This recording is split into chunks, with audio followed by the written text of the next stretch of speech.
이 시간 함께 나누실 하나님의 말씀은 로마서 5장 12절로 21절입니다. 조금 길지만 제가 봉독해 드리겠습니다.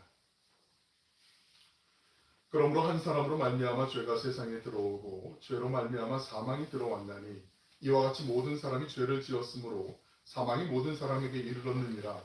죄가 율법 있기 전에도 세상에 있었으나 율법이 없었을 때에는 죄를 죄로 여기지 아니하였느니라. 그러나 아담으로부터 모세까지 아담의 범죄와 같은 죄를 짓지 아니한 자들까지도 사망이 왕노릇하였나니 아담은 오실 자의 모형이라. 그러나 이 은사는 그 범죄와 같지 아니하니 곧 한 사람의 범죄를 인하여 많은 사람이 죽었은즉 더욱 하나님의 은혜와 또한 한 사람 예수 그리스도의 은혜로 말미암은 선물은 많은 사람에게 넘쳤느니라. 또 이 선물은 범죄한 한 사람으로 말미암은 것과 같지 아니하니 심판은 한 사람으로 말미암아 정죄에 이르렀으나 은사는 많은 범죄로 말미암아 의롭다 하심에 이름이니라.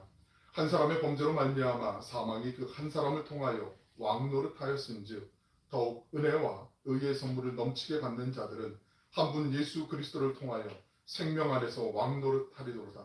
그런즉 한 범죄로 많은 사람이 정죄에 이른 것 같이 한 의로운 행위로 말미암아 많은 사람이 의롭다 하심을 받아 생명에 이르렀느니라.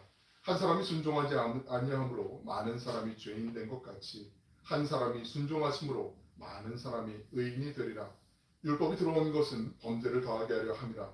그러나 죄가 더한 곳에 은혜가 더욱 넘쳤나니 이는 죄가 사망 안에서 왕노릇한 것 같이 은혜도 또한 의로 말미암아 왕노릇하여 우리 주 예수 그리스도로 말미암아 영생에 이르게 하려 함이라. 아멘. 복된 주님의 날 주의 전에 오신 여러분 모두를 환영하고 축복합니다. 모처럼 또 뵙는 우리 권사님도 계시고 전도님도 계시고 또 온라인으로 함께 하시는 예배에 동참하신 모든 분에게도 은혜와 평강이 함께 하시길 축복하면서 우리 한 주간 참 힘들지만 그래도 잘 살으셨습니다. 승리하셨습니다. 우리 서로 축복하면서 좀 한번 박수 한번 하실까요? 오늘도 이렇게 갑자기 우리 성도님 보시면 아시지만 잘 겸손해서 이런 조금만 드셔도 이제 빡세는 느낌이 나는데 우리 진주 변호사님 처음 이제 여기 앞에서 입구에서 만나 뵀는데 목사님 기도 많이 하셨나 보다고 오늘 비가 내려가지고 근무를 안 해서 이렇게 오게 됐다고 너무 감사하고 또 지난주 금요일 날 우리 코로나 팬데믹 상황으로 동해에 이제 좋은 문화예술 단체들이 있는데 한동안 또 그 공연을 못해서 안타까움이 많이 있었는데 모처럼 다시 이제 새롭게 출발하시는 그 모양새를 갖추시고 그러니까 입단하신 지 얼마 안 된 분들도 꽤 많으시고 전공하지 않은 분들이 많이 계신데 동해시립합창단이 아주 훌륭한 연주를 하셨어요. 정기연주에 정말 많은 분들이 오셨고 거기 지휘하시는 전은정 선생님이 이 자리에 함께 하셨어요.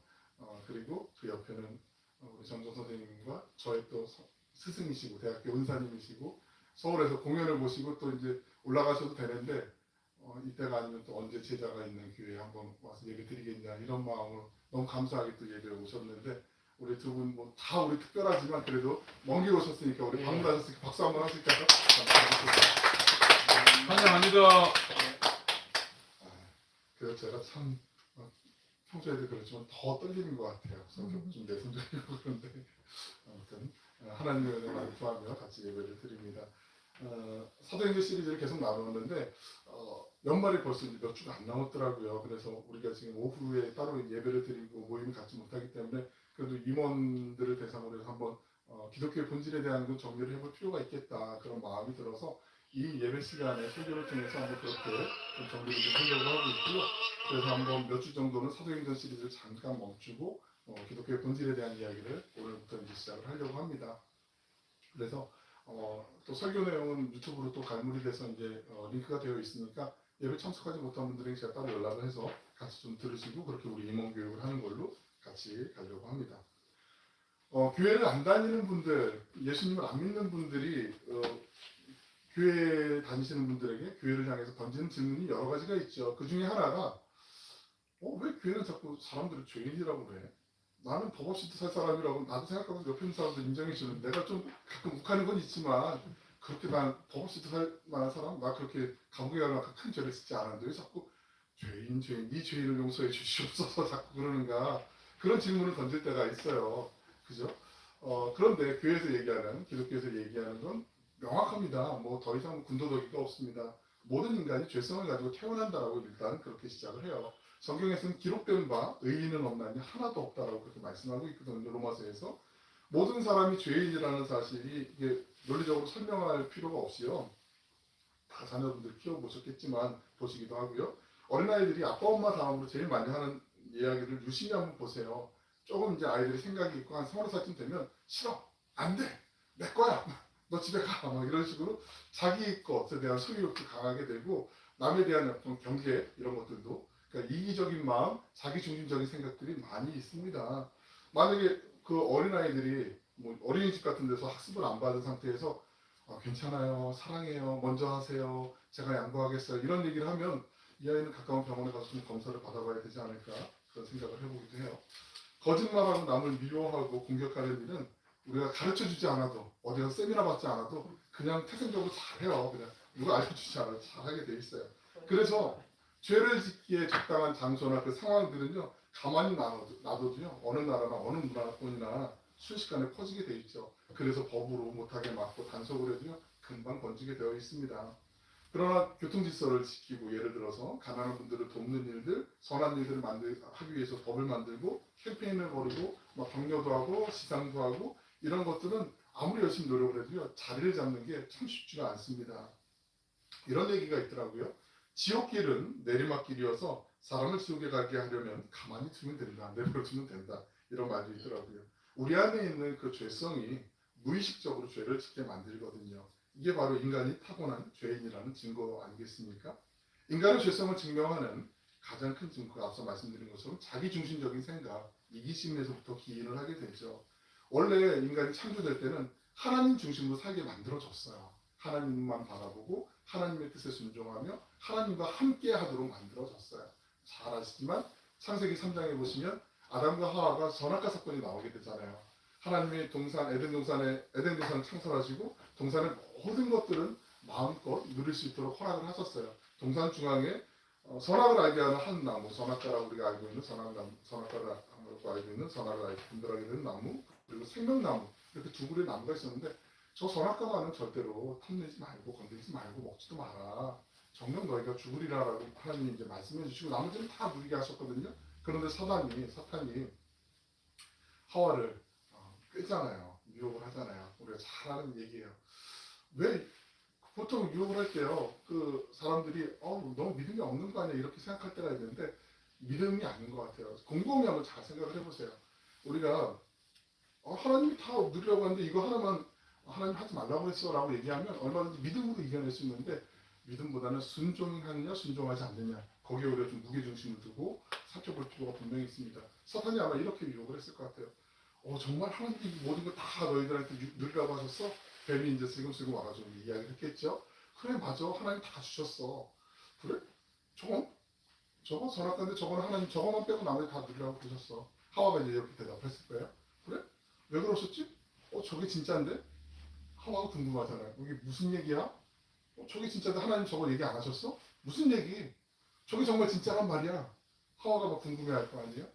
저게 진짜 나머지는 다 과일이잖아. 뭐 과일이고 뭐 열매고 그냥 곡식이고 이런 건데 저게 진짜란 말이야. 저 열매를 먹으면 너희들이 하나님처럼 정말 순식간에 바뀌게 돼. 저게 진짜인데 하나님 그거 얘기 안 하셨단 말이야.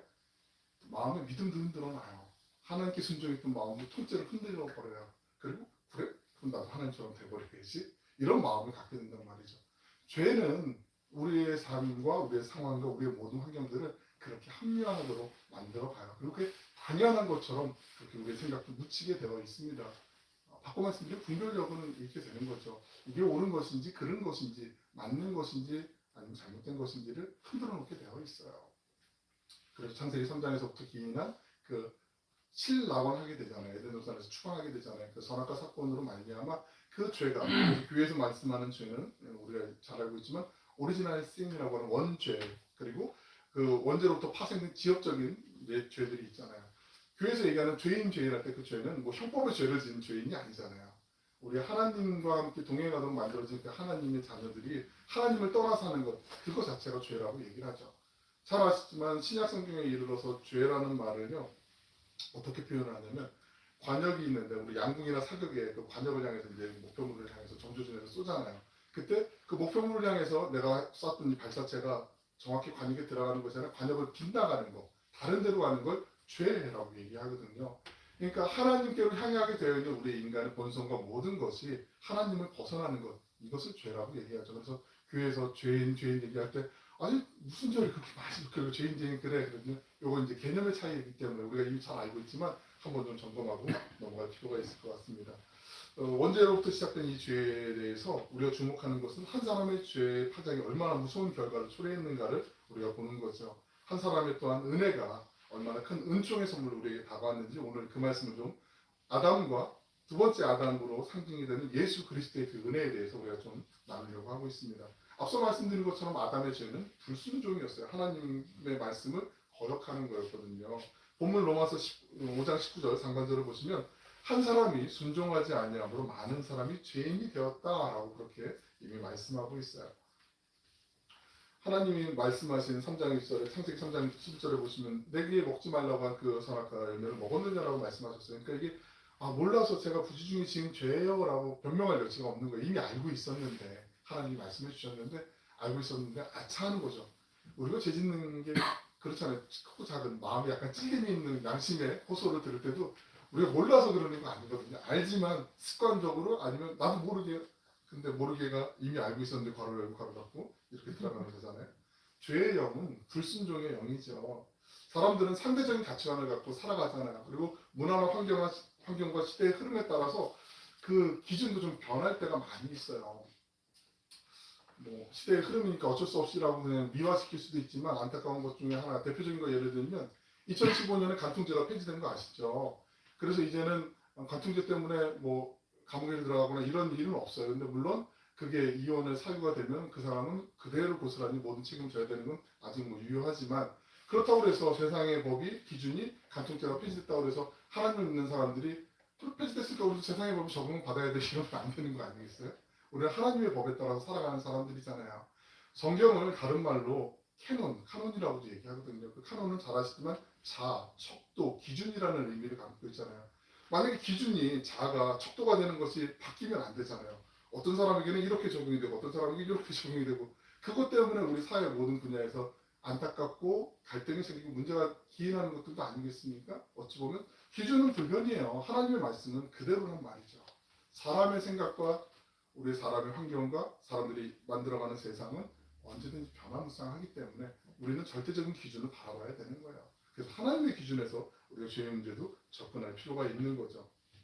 분명히 하나님께서 아담에게 말씀하시죠. 창세기 3장 3절에서 너희는 선악과를 먹지도 말고 만지지도 말라 너희가 죽을까 하노라라고 말씀하셨어요. 그 말씀을 순종했으면 괜찮았을 텐데 그 순종하지 못한 것 때문에 이런 현상이 일어나게 됐다라는 거죠. 그래서 그 다음부터는 어쩔 수 없이 하나님과 어긋난 길을 갈 수밖에 없는 우리 인류의 역사가 시작된 거 아니겠습니까? 아담 자신에게만 그친 게 아니었어요. 본문 12절에 있는 말씀을 우리 같이 한번 읽어보시겠습니다. 시작. 그러므로 한 사람이 말미암아 죄가 세상에 들어오고 죄로 말미암아 사망이 들어왔나니 이와 같이 모든 사람이 죄를 지었으므로 사망이 모든 사람에게 이르렀느니라. 여기서 한 사람은 당연히 아담을 얘기하는 거겠죠. 그런데 이 아담으로 인해서 모든 사람이 죄인이 되었다. 이 얘기 들으면 좀 억울해하시는 분들 계실지도 모르겠어요. 우리가 뭐 선악과를 먹기는 고사하고 에덴 동산 그림자도 보지 못했잖아요. 근데 아담의 죄를 우리가 다 뒤집어 쓰는 거잖아요. 왜 억울하게 왜 그럴까? 본문 14절에 있는 말씀을 읽어드릴게요. 그러나 아담으로부터 모세까지 아담의 범죄와 같은 죄를 짓지 아니한 자들까지도 우리까지도 사망이 왕 노릇하였나니 아담은 옷을 자의 모형이니라. 여기서 죄라는 말을 좀 살펴볼 필요가 있죠. 우리가 지금 말씀드린 것처럼 어떤 형법적인 어떤 행위적인 죄가 아니죠. 근원적인 죄, 마음의 죄, 죄의 힘, 어떤 영향력까지를 다 아우르는 말이 바로 이 성경에서 말씀하는 죄이잖아요. 성경에서 아담이 선악과를 먹은 것은 눈에 보이는 행위죠. 행동의 죄이지만 그 이면에 아담이 그 행위를 할 수 있도록 만들어놨던 그 과정, 사탄의 꾀임, 그 뱀의 유혹, 거기를 거스르지 못하고 이겨내지 못했던 그 현상 가운데 이면에 숨겨져 있는 그 힘, 그 영향력을 기독교에서는 죄라고 얘기하고요. 사람이 거기에 넘어갔기 때문에 죄의 영향력 아래, 그 권세 아래 놓여있다라고 얘기하는 거죠. 죄는 어떤 힘입니다. 그래서 본문에서도 죄가 왕노릇한다라고 말씀하고 있는 거죠. 우리가 죄를 쉽게 통제할 수 있고 차단할 수 있고 절제할 수 있다면 좋겠지만 이게 그렇지 않는 거죠. 우리가 이겨낼 수 있다고 생각하는데 그렇지 않을 때가 참 많이 있습니다. 그 많은 분들이 과일 한쪽 그거 뭐 사과 같은 거 하나 먹었다고 해서 이렇게 생각할 수 있는데 선악과가 결코 그렇게 작은 소홀한 것이 아니라는 거죠. 하와는 아담의 부인이었던 하와는 영과 육의 눈으로 그 선악과를 보았는데 그 선악과는 요한일서 2장 16절 상반절의 말씀처럼 육신의 정욕과 안목의 정욕과 이생의 자랑 이 모든 것들이 집결된 세상의 가장 매력의 최고봉의 산물이었어요. 그래서 그 선악과가 창세기 3장 6절에 있는 말씀처럼 먹음직도 하고 보암직도 하고 지혜롭게 할 만큼 탐스럽기도 한 것이라고 얘기하는 거죠. 세계 최고의 그 부유와 명예와 인기와 쾌락으로 얻을 수 있는 모든 것들이 이 선악과를 통해서 아담에게 피할 수 없는 파도처럼 몰려온 거죠. 말씀드린 것처럼 아무도 그런 유혹에서 끊어낼 수 있는 자기를 이겨낼 수 있는 사람이 드물죠. 없죠. 아예 없어요. 아담과 하와를 탓하기 전에 아담과 하와가 실수만 안 했으면 우리가 계속 에덴 동산에서 편안하게 영원히 살 텐데 이렇게 생각하는 경우들이 종종 있을 수 있는데 그것도 뭐 좋은 생각이잖아요. 하지만 아담과 하와가 실수했으면 우리 중에 그 누구도 자유로울 수 없다는 걸 우리가 한번 생각할 필요가 있습니다. 사도 요한은 요한일서 2장 16절 하반절을 단호하게 말하죠. 육신의 정욕과 안목의 정욕과 이생의 사랑 이 모든 것들은 아버지께로 하나님께로부터 온 것이 아니고 세상으로부터 온 것이라 그렇게 얘기하고 있어요. 사탄으로부터 선악과는 흘러들어온 매력이라는 거죠. 아무리 그 아름답게 보이고 좋아 보여도요 가시를 품은 장미처럼 그 안에는 우리에게 상처를 주고 무서운 독성을 감추고 있다는 거죠. 아담의 죄 때문에 우리가 억울하게 왜 아담 하나 때문에 우리가 이렇게 죄인 취급을 받아야 되나 억울해할 수 있는데 한번 말씀드린 것 같은데 아담의 그 원죄 죄에는 대표성의 원리라는 게 있습니다. 대표성의 원리. 우리의 실생활과 동떨어진 얘기가 아니에요. 한 일주일 정도 있으면 이제 2022 카타르 월드컵 경기가 열리게 되잖아요. 우리나라 국가대표 선수들이 이제 어떤 나라하고 이제 뭐 경기를 해서 이기게 되면 우리가 그 필드에서 뛰었던 뭐 11명의 주전과 한 두세 명의 교체 선수들 그 사람들이 이겼다고 얘기 안 하거든요. 대한민국이 이겼다라고 얘기하거든요. 이 시대에 가장 최고의 실력을 갖추고 가장 적절하게 국가를 대표할 수 있는 선수들을 모아놓은 게 국가대표잖아요. 말 그대로.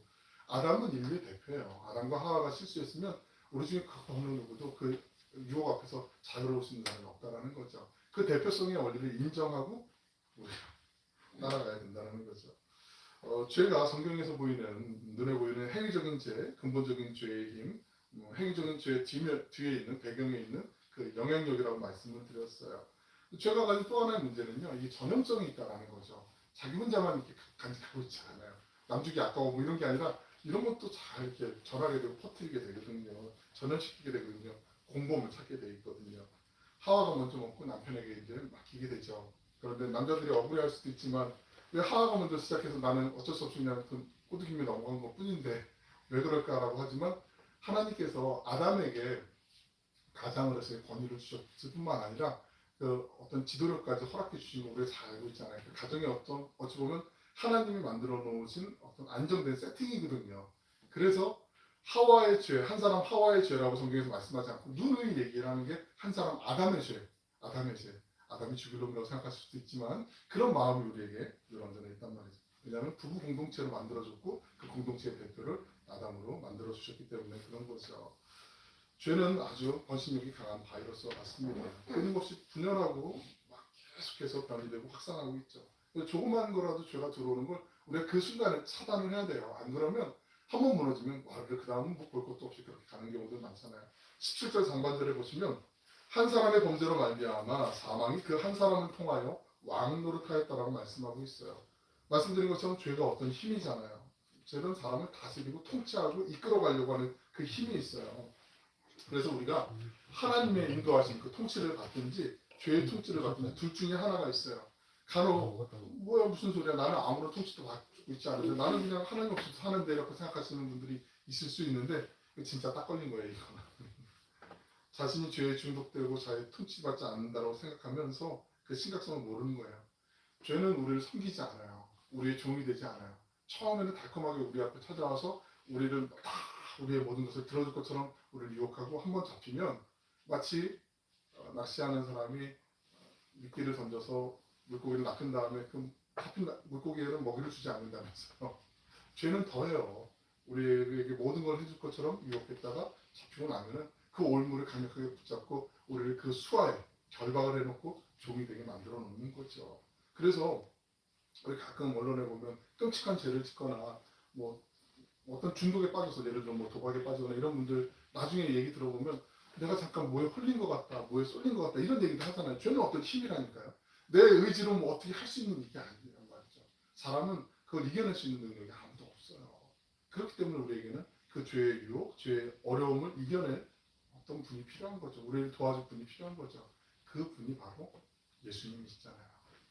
하나님이 우리의 모든 죄를, 그 인간을 파괴하는 죄를 살리시기 위해서, 회복하시기 위해서 예수님을 보내주신 거 아니겠습니까? 그래서 오늘 본문 말씀이 철저하게 실패한 인류의 첫 번째 대표자 아담과 그 아담의 실패를 회복시키시고 다시 우리를 살려주신 그 두 번째 대표자 예수님에 대해서 비교하고 있는 거죠. 한 사람의 범죄와 한 사람의 은혜, 한 사람의 불순종과 한 사람의 순종, 이것을 얘기하고 있어요. 본문 15절에 있는 말씀도 우리 같이 한번 읽어보겠습니다. 시작. 그러나 이 은사는 그 범죄와 같이 아니하니 곧 한 사람의 범죄를 인하여 많은 사람이 죽었으니 더욱 하나님의 은혜와 또한 한 사람의 예수 그리스도의 은혜로 말미암은 선물은 많은 사람에게 넘쳤느니라. 첫 번째 아담이 죄의 시작이었다면 두 번째 아담이 예수님은 죄의 마침표를 찍으신 분이시죠. 아담을 통해서 죄가 입장했으면 예수님을 통해서 죄가 이제 쫓겨나가게 된 거죠. 우리가 살다 보면 경험적으로 알고 있어요. 항상 일을 저지르는 사람이 있고요. 그 수습하느라고 바쁜 분들이 있어요. 근데 아무리 능력이 있었어요. 죄는 수습할 수 있는 능력, 우리의 한계치를 이미 떠나간 거잖아요. 오직 하나님께서만 하실 수가 있는데 하나님께서도 이게 그냥 되시는 게 아니에요. 엄청난 죄의 값, 대가를 치르셔야 돼요. 그래서 우리가 죄의 용서함을 받았다 할 때 우리가 흔히 쓰는 말이 속량이라는 단어를 많이 쓰거든요. 속량이라는 단어는 원래 그 기독교적인 용어가 아니었어요. 이 로마 시대 때, 예수님 시대 때 주후 1세기경에 로마에서 많이 사용됐던 재정적인 용어였어요. 어떤 물건을 살 때 값을 치르고 이제 하는 것처럼 노예들, 특히 노예 시장에서 내가 그 노예의 값을 치르고 그 노예를 내 것으로 만들어주거나 자유롭게 풀어줄 때 그때 사용되는 단어가 속량이라는 단어였어요. 그러니까 하나님도 우리의 죄의 값을 예수님을 통해서 치러주셨기 때문에 우리가 죄의 용서함을 받은 거지. 그러니까 예수님을 우리는 쉽게 믿음으로 구원을 받았기 때문에 너무나 그 하나님의 그 은혜가 우리의 피부에 안 와닿을 때가 종종 있거든요. 근데 하나님도 이건 정말 쉽지 않은 거였거든요. 죄는 죄의 세력을 완전히 없애야 해결이 되는데 이게 너무나 찐득이처럼 강해요. 그 붙으면 안 없애려고 한단 말이죠. 어떤 걸로 해결이 안 돼요. 그래서 죄의 그 문제를 깨끗이 해결할 수 있는 건 오직 예수 그리스도, 하나님의 아들 예수님의 생명뿐이었죠. 아담과 하와가 죄를 지은 다음에 하나님께서는 에덴 동산을 이제 다 막으시죠. 동산 중앙에 화양검을 든 천사들을 세우시고 에덴 동산에서 나가게 했어요. 죄를 지은 상태에서 영원히 사는 것, 이건 정말 행복한 게 아니죠. 불행일 수밖에 없어요. 죄를 짓지 않고 하나님과 영원토록 사는 건 행복이 있겠지만 우리가 이제 나중에 훗날 하나님이 부르실 때 하나님 품에서 영원한 천국에서 살아갈 때 그 모습이겠지만 죄를 지은 상태에서 오래 사는 거, 이거 결코 행복한 거 아닐 거예요. 그러니까 우리가 물론 이 땅에서 사는 것 중요하죠. 건강하게 오래 사는 것 참 좋은데 하나님과 함께 사는 것이 정말 중요하다는 것을 꼭 기억해야 될 필요가 있습니다. 하나님께서는 아담과 하와를 내보내시면서 이런 못된 녀석도 내 말을 안 듣고 그러면서 화낼 수도 있을 것 같은데, 저 같으면 그럴 것 같은데 그렇지 않고 그 안타까운 마음으로, 국민의 마음으로 아담과 하와에게 옷을 지어주시잖아요. 가죽 옷을 지어주시잖아요. 가죽이 뭐 이미 준비되어 있었을까요? 아니요. 짐승을 잡아서 가죽을 벗기고 옷을 지어줬잖아요. 이 가죽 옷은 창세기 3장 21절에 있는 가죽 옷에 대한 설명은 예수님의 보혈을 상징해요. 우리의 죄가 너무나 허다하게 많은데 우리의 죄를 덮어주시기 위해서, 가려주시기 위해서, 보호해 주시기 위해서 예수님의 보혈로 우리를 덮어주시는 거예요. 하나님의 사랑은 그냥 주시는, 거저 주시는 사랑이 아니라는 거죠. 본문 18절에 있는 말씀을 같이 한번 읽어보시겠습니다. 시작. 그런즉 한 범죄로 많은 사람이 정죄에 이른 것 같이 한 의로운 행위로 말미암아 많은 사람의 의롭다 하심을 받아 생명에 이르는. 여기서 말하는 한 범죄는 선악과 사건이고요. 한 의로운 행위는 예수님의 십자가 사건이죠. 우리의 모든 죄를 대신하시고 십자가에 날 돌아가신 그 사건을 한 의로운 행위라고 말씀하는 거죠. 아담과 하와는 몰랐을 거예요. 아마 그들이 에덴 동산에서 쫓겨난 다음에 수천 년이 지난 다음에 갈보리 언덕 그 십자가에서 예수님이 모든 인류의 죄를 대신 짊어지시고 십자가에 달려 물과 피를 다 쏟으시기까지 약 6시간 정도 매달려 계시면서 하나님 앞에 모든 것을 순종하시고 우리의 죄를 대신해서 돌아가시고 난 다음에 그 예수 그리스도를 믿는 믿음 하나, 고백하는 그 믿음 하나만으로 우리를 하나님의 자녀가 되게 하시고 죄 많고 허물 많은 우리, 죽을 수밖에 없는 유한한 인생인 우리를 영원한 하나님의 자녀, 그리고 천국에서 살아갈 수 있도록 은혜를 베풀어 주셨다는 걸 아담과 하와가 알았을까요? 전혀 몰랐겠죠. 우리는 어쩌면 그 하나님의 은혜가 그 하나님 사랑의 넓이와 높이와 깊이와 길이가 얼마나 크고 정말 크신지를 우리가 모를 때가 참 많이 있잖아요. 알면서도 좀 잊고 지내다가 나중에 좀 내가 아쉬울 때 하나님께 찾아서 조금 회복하거나 이럴 때가 있단 말이죠. 오늘 이 시간이 바로 또 우리가 약간 묻혀졌거나 잊혀졌던 그 하나님의 은혜와 사랑이 있다면 다시 또 추억을 소환해서 되살리고 또 회복하는 그 시간이 되실 줄로 믿습니다. 본문 17절 말씀을 보시면요. 한 사람의 범죄로 말미암아 사망이 그 한 사람을 통하여 왕노릇하였은즉 더욱 은혜와 의의 선물을 넘치게 받는 자들은 한 분 예수 그리스도를 통하여 생명 안에서 왕노릇하리로다 라고 말씀하고 있어요. 아담은 우리 모두에게 죄를 전염시켜줬지만 예수님은 우리 모두에게 은혜를 부어주셨죠. 아담의 키워드는 저주와 죽음이라면 예수님의 키워드는 은혜와 생명이 되는 거죠. 아담이 우리의 대표자라고 했을 때 좀 억울한 것 같고 서운한 것 같기도 했지만 대표자를 잘못 만나 지금 우리가 이게 무슨 신세냐라고 생각할 수도 있지만 예수님께서 우리의 대표자가 되어주셔서 우리의 가슴에 감사와 기쁨을 다시 벅차오르게 만들어주신 거죠. 예수님 구주로 믿기만 하면 그 십자가 은혜의 결과를 우리가 누구도 예외 없이 누릴 수 있게 허락해 주신 거죠. 십자가의 그 은혜를 통과한 사람에게는 하나님의 은혜를 바라보게 되고 넘치게 되어 있어요. 15절, 17절, 20절에 보시면 은혜가 넘쳤다는 표현이 계속해서 반복해서 나오게 됩니다. 십자가의 그 은혜를 맛본 사람에게 은혜가 그냥 주시는 게 아니라 찔끔 주시는 게 아니라 풍성하게 주신다고 말씀하고 계세요. 본문 20절에 있는 말씀은 같이 한번 읽어보실까요? 시작. 율법이 들어온 것은 범죄를 더하게 하려 합니다. 그러나 죄가 더한 것은 은혜가 더욱 넘치는. 로마서를 묵상하다가 이 말씀을 보시면서 의아해하시는 분들이 꽤 많으세요. 그래서 좀 이거는 좀 설명을 해드려야 될 것 같아서 보시는데 죄가 더한 곳에 은혜가 더욱 넘쳤다 이 말을 문자적으로 잘못 오해해서 그래? 그러면은 죄를 많이 지으면 은혜를 더 많이 받겠네? 이렇게 착각하는 경우도 있는데 정말 이거 착각이에요. 그러면 안 되는 거예요. 죄가 더한 곳에 은혜가 넘쳤다라는 말은요. 진짜로 죄가 더하는 곳에 은혜가 더했다는 얘기가 아니라요. 내가 이전에 예수님을 모르고 살았는데 예수님을 만나고 나니까 그 은혜가 내 안에 이게 이웃 다른 사람의 거고 뭐 저는 김수사님 거고 뭐 다른 분들의 거라고 생각했는데 그 은혜를 내가 체험한 주인공이 되고 나니까 하나님 나를 만나주시고 찾아와 주셨다는 그 은혜를 맛보고 나니까 이전에는 이게 은혜인지 몰랐던 것들이 이제 은혜로 깨달아지는 거예요.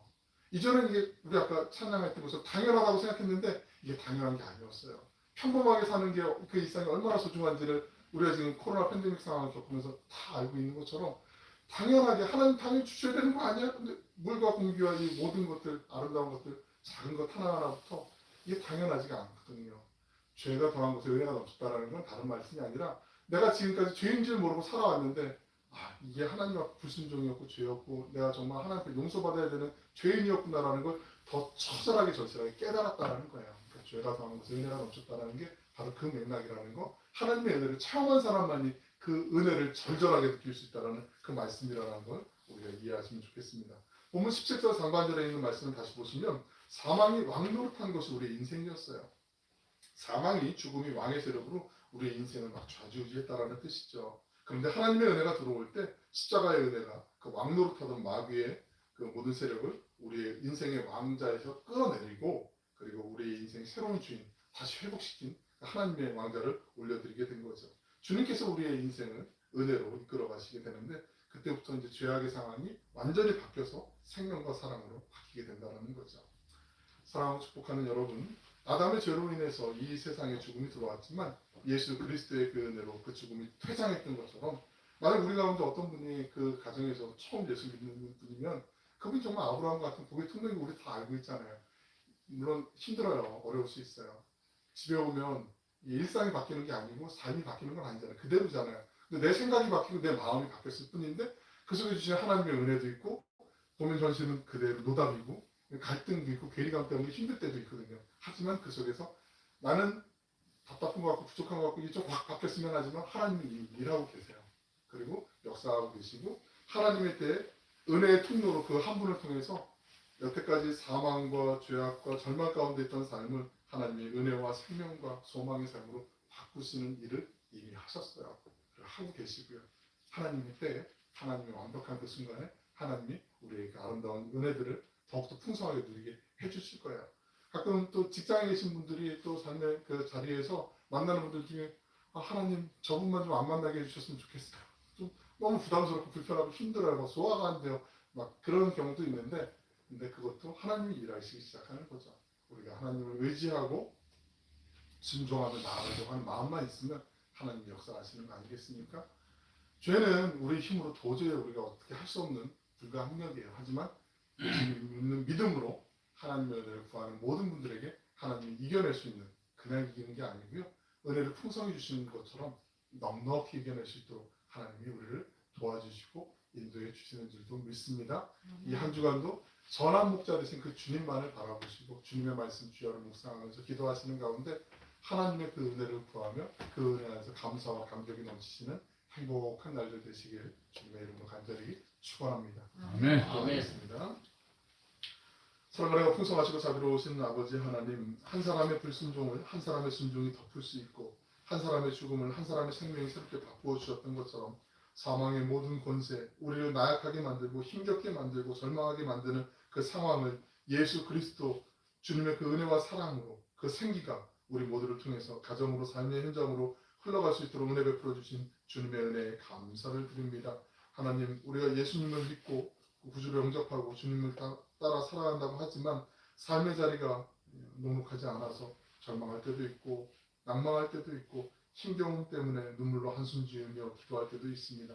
하지만 우리의 소망이 되신 주님, 어제나 오늘이나 영원토록 우리를 동일하게 사랑하시고 우리를 붙잡아 주시고 일으켜 세워주시는 그 하나님께서 살아계시오니 그 살아계신 하나님을 바라보며 이 한 주간도 주님과 함께 행복한 동행을 하는 우리 모두가 되게 하여 주시길 원합니다.